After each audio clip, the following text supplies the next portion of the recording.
किसी भी सिद्धांत हो या मत हो या संप्रदाय हो, धर्म हो, उसमें विश्वास करने से पहले खूब अच्छे से जानना है। स्वागत है आप सभी का। आप लोग देख रहे हैं बुद्धास टीचिंग चैनल और हम यहाँ महाकारुणिक तथागत बुद्धा और उनके शिक्षाओं के विषय में चर्चा करते हैं।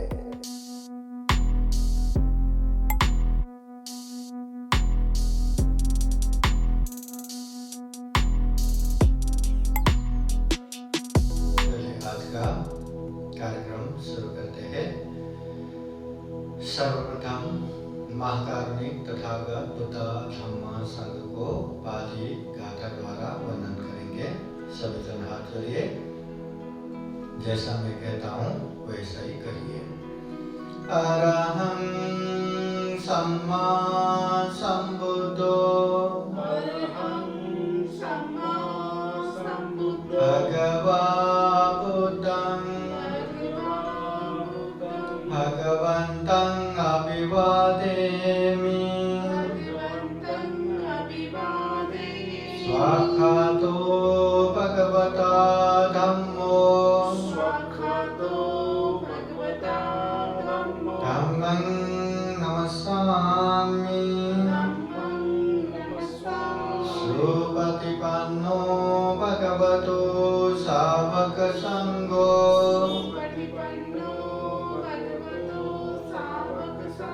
संघं नमामि।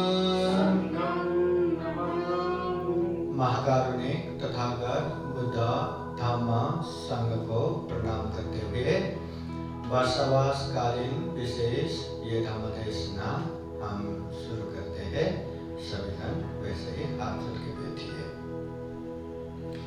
दानं ददन्तु सद्काय शीलं रक्षन्तु सर्वदा भावना विरता भवन्तु गच्छन्तु देवता गता। महाकारुणिक तथागत भगवान बुद्ध को त्रिवार वंदना। महाकारुणिक तथागत बुद्ध द्वारा देशित सुआख्यात धम्म को त्रिवार वंदना। महाकारुणिक तथागत बुद्ध के आर्य श्रावक संघ को त्रिवार वंदना। परम पूजनीय बोधिसत्व डॉक्टर बाबा साहब अम्बेडकर और आज के ये विशेष धम्म देशना कार्यक्रम में प्रत्यक्ष अप्रत्यक्ष जुड़े हुए संपूर्ण श्रद्धा संपन्न बुद्धि संपन्न उपासक उपासिकाएं। महाकारुणिक तथागत बुद्ध बार बार कहते हैं, ये जो जीवन हम जी रहे हैं ये मनुष्य जीवन है, ये दुर्लभ जीवन है। सारे प्राणी जगत में सर्वश्रेष्ठ ये जीवन है। तो ऐसे जीवन को हम सही मायने में अच्छा करके जी रहे कि नहीं, गलत चीजों से दूर होके जी रहे कि नहीं, ये हमेशा याद रखना चाहिए। जो इस दुनिया में बुद्ध के प्रति श्रद्धा रखते हैं, धम्म के प्रति श्रद्धा रखते हैं, संघ के प्रति श्रद्धा रखते हैं, या जो बुद्ध धम्म संघ के शरण में जाके ये दुर्लभ जीवन, ये मनुष्य जीवन को सफल और सार्थक बनाना चाहते हैं, तो उन लोगों के लिए क्या करें, मतलब क्या करना चाहिए। तो इस विषय में महाकारुणिक तथागत बुद्ध कहते हैं, जो मनुष्य, जो इंसान अपने जीवन को सही मायने में अच्छा बनाना चाहते हैं, तो सबसे पहले श्रद्धावान बनना चाहिए, अच्छी जगह पे विश्वास उत्पन्न करना चाहिए। जब मन में श्रद्धा चित्त से भर जाते हैं तो जो भी अच्छा काम करेगा बहुत अच्छे से कर पाएंगे। दान देना हो खूब अच्छे से कर पाएंगे, शील पालन करना हो खूब अच्छे से पालन कर पाएंगे, ध्यान साधना करना हो खूब अच्छे से कर पाएंगे? श्रद्धा चाहिए, मन में विश्वास चाहिए कि ये जो हम सुन रहे हैं, ये जो हम ग्रहण कर रहे हैं, ये जो हम व्यवहार में पालन कर रहे हैं, इससे हमारा कल्याण होगा, निश्चित रूप से कल्याण होगा। न केवल अपनों का भी कल्याण होगा। जब मन में ये दृढ़ विश्वास रहता है तो इंसान जो भी करता है खूब मेहनत करते हुए, खूब उत्साह करते हुए, वीर पराक्रम के साथ वो काम करेगा। इसलिए श्रद्धा होना चाहिए। श्रद्धा हमेशा पेड़ की तरह है। जिस तरह पेड़ों से चल के हम कहीं भी पहुंचते हैं, वैसे ही श्रद्धा उत्पन्न हुआ तो हम पहुंचते हैं। बुद्ध विहार जाना हो, धम्म देशना सुनना हो, धम्म चर्चा करना हो, भोजन दान देना हो, संग दान देना हो, जो जो पुण्य करना है, सबसे पहले श्रद्धा ही होना चाहिए। महाकारुणिक तथागत बुद्ध एक समय एक प्रसंग द्वारा ये श्रद्धा कितना बलवान होना चाहिए, कितना बलवान हो सकते हैं, ये बात समझाते हैं कि एक श्रद्धा उत्पन्न होने से कैसे दुख मुक्ति का मार्ग भी आसान हो जाता है। यही एक उदाहरण से समझ सकते हैं। तो तथागत बुद्ध कहते हैं, कोई एक व्यक्ति दूर गांव से वो शहर की तरफ जा रहा था, गांव की तरफ जा रहा था, और जाते जाते जाते जाते जैसे ही गांव के नजदीक पहुंचा तो वहां बहुत बड़ा नदी मिला।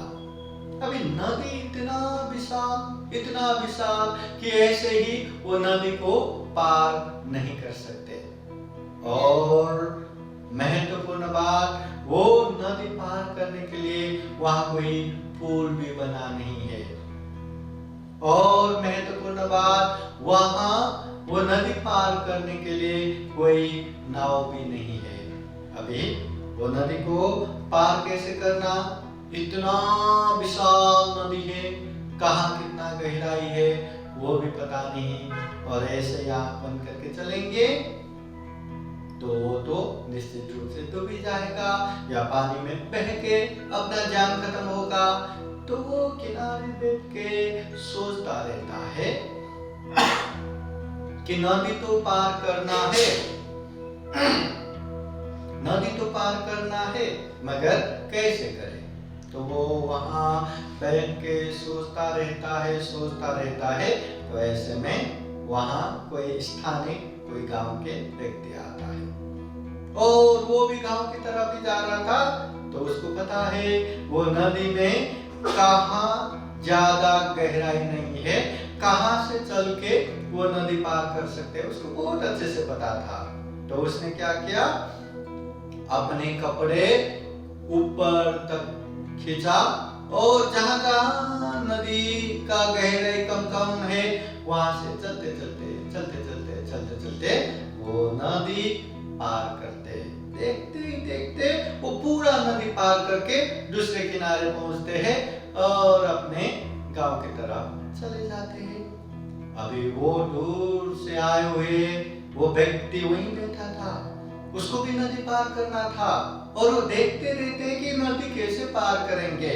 तो स्थानिक व्यक्ति उस तरह से नदी पार करते हुए देख के अभी वो भी सोचते हैं, अच्छा अगर ये नदी पार करना है तो इस तरह से अगर मैं जाऊं, इस तरह से मैं ये नदी पार करूं तो मैं भी कर सकता हूं। दूसरा कर रहा है तो मैं भी कर ही सकता हूं। तो वो भी अपना कपड़ा ऊपर तक खींचते हैं, और जैसे वो स्थानीय गांव के इंसान ने नदी को चलते चलते पार किया, वो भी वैसे ही चलते देखते नदी के उस किनारे पहुंच जाते हैं। तथागत बुद्ध यही उदाहरण से समझाते हैं, श्रद्धा का काम भी ऐसा ही है। सही जगह पे श्रद्धा उत्पन्न हो गया तो अरे सारे पुत्र हो, मौत गल्याण हो, हाँ, बड़े बड़े अनंत भिक्षु संघ हो, अनंत भिक्षुनी संघ हो, वो लोग ये मार्ग पे चलते चलते दुख मुक्त हो गया। आर्य अष्टांगिक मार्ग, शील समाधि प्रज्ञा के मार्ग पे चलते चलते दुख मुक्त हो गया। अगर मैं भी वो रास्ते पे चलूं तो मैं भी दुख मुक्त हो सकता हूं। तो ये बल देता है ये श्रद्धा। श्रद्धा हमेशा बल देता है। अगर श्रद्धा सही तरह का नहीं हुआ तो हमेशा मतलब अंधविश्वास जैसा बन जाता है, मिथ्या दृष्टि जैसा बन जाता है। तो ऐसे अंधविश्वास से इंसान का कल्याण करना तो कहां बहुत बड़ा हानि नुकसानी भी हो जाता है। इसलिए श्रद्धा के साथ हमेशा विवेक बुद्धि होना चाहिए, प्रज्ञा होना चाहिए, और ये ऊर्जा, ये एनर्जी श्रद्धा हमेशा देते हैं। इसलिए याद रखना, श्रद्धावान बनना है, श्रद्धा चित्त होना है, मगर अच्छे जगह पे श्रद्धा उत्पन्न होना चाहिए। इसलिए किसी भी चीज में विश्वास करने से पहले, किसी भी सिद्धांत हो या मत हो या संप्रदाय हो, धर्म हो, उसमें विश्वास करने से पहले खूब अच्छे से जानना है, समझना है, परखना है, और अच्छे से समझ के अच्छा लगा तो वो मार्ग पे चलना है। और देखना, अगर इस तरह से समझ के श्रद्धावान बन के वो मार्ग पे चलेंगे तो वो खूब ज्यादा पुण्य करके आगे बढ़ेंगे, खूब धर्म कार्य में आगे बढ़ेंगे। अभी यहाँ बहुत सारे बौद्ध हैं, जानबूझ के ग्रहण किया नहीं है, बौद्ध बनाया। तो जन्म से बौद्ध हो गया या कर्म से बौद्ध बन गया या माता पिता की वजह से, समाज की वजह से बौद्ध बन गया, बस हम बौद्ध हैं, हम बुद्ध धर्म संघ को मानते हैं, बस बौद्ध हो गया। तो ऐसे लोग सही मायने में बुद्ध के धर्म को अच्छे से जानेगा, समझेगा, अभ्यास करेगा, उसका कोई गारंटी नहीं है, नहीं है गारंटी। अगर अच्छे से समझ के पालन किया तो खूब अच्छा, अपना भी कल्याण, अपनों का भी कल्याण। मगर बहुत सारे लोग यही चीज पे अभिमान करता रहेगा कि हमारा धर्म इतना अच्छा है, हमारा बुद्ध इतना बड़ा है, अनंत है, सम्यक संबुद्ध है, बस उतने में ही। मगर वो बुद्ध क्या सिखाता है, क्या बताता है, उसको अच्छे से जान के, समझ के पालन करने वाले बहुत ही कम रहता है, बहुत ही कम होता है।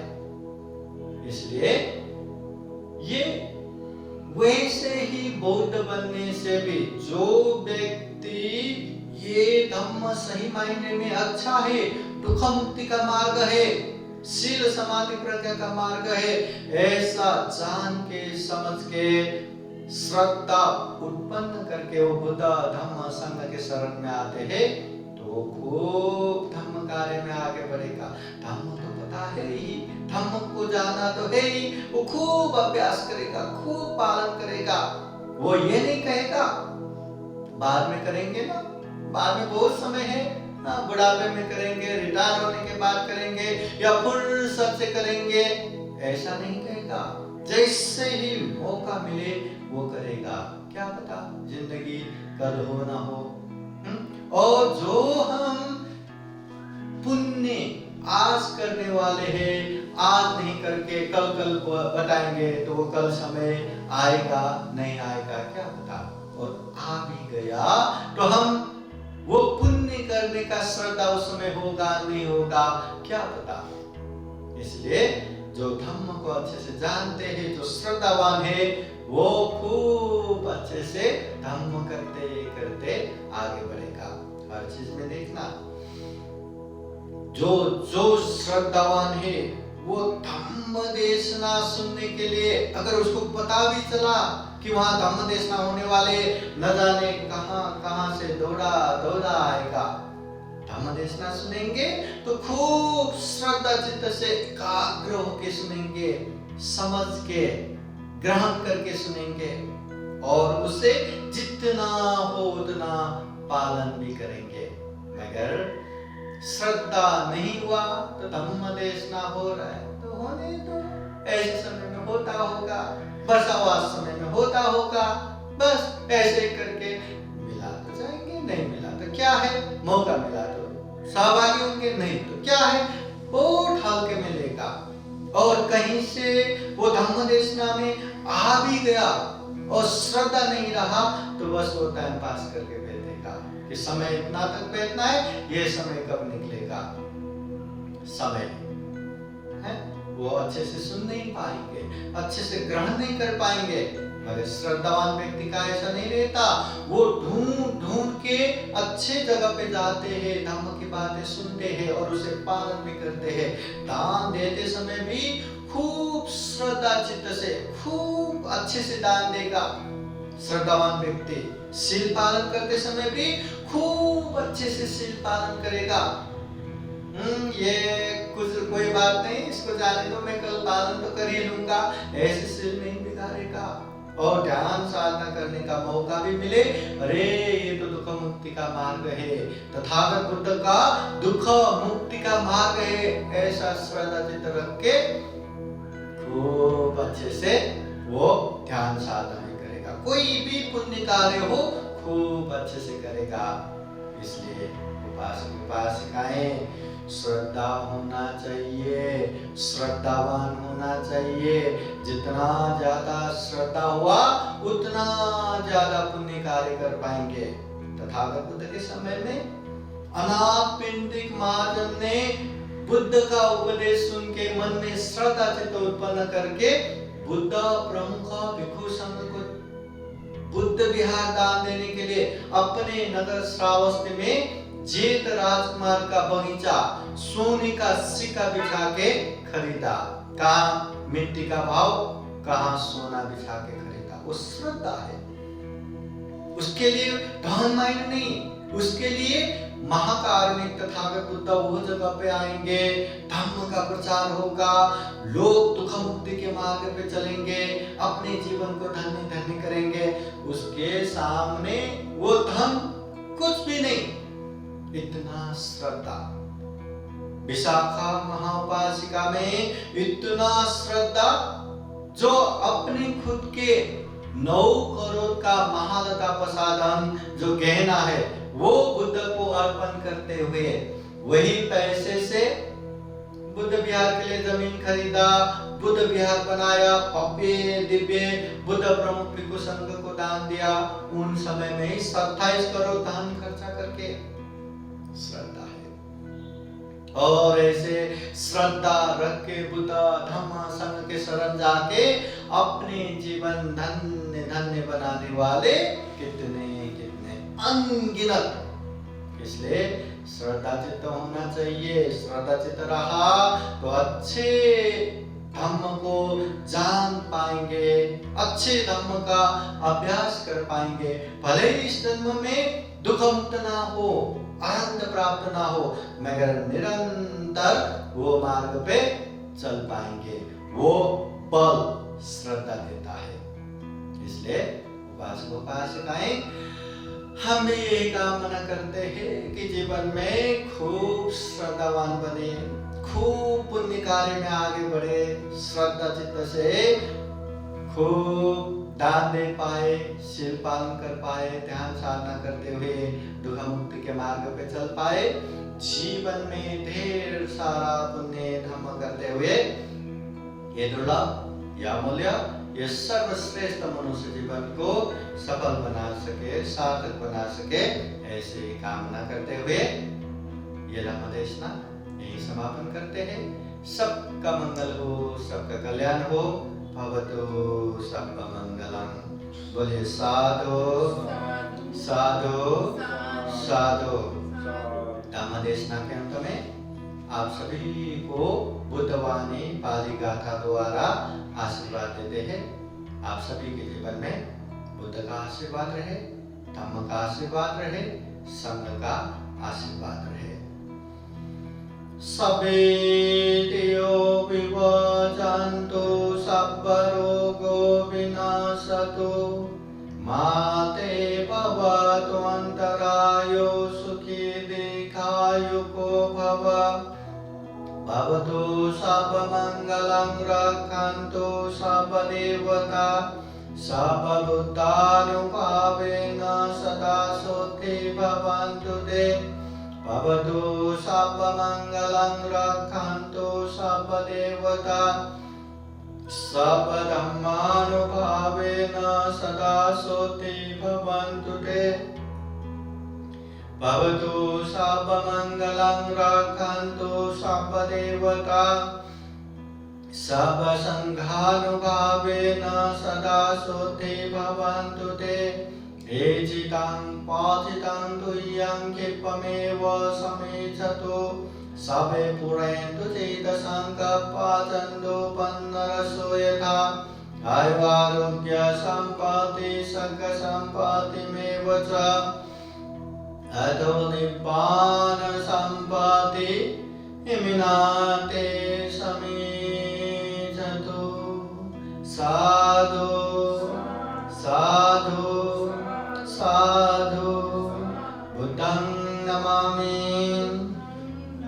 धम्मं नमामि संघं नमामि। सबका मंगल हो, कल्याण हो, सुखी हो, सुखी हो, सुखी हो। आज का ये कार्यक्रम यहीं संपन्न होता है। साधु साधु साधु। बुद्धं नमामि, बुद्ध को नमन करता हूँ। धम्मं नमामि, धम्म को नमन करता हूँ। संघं नमामि, संघ को नमन करता हूँ।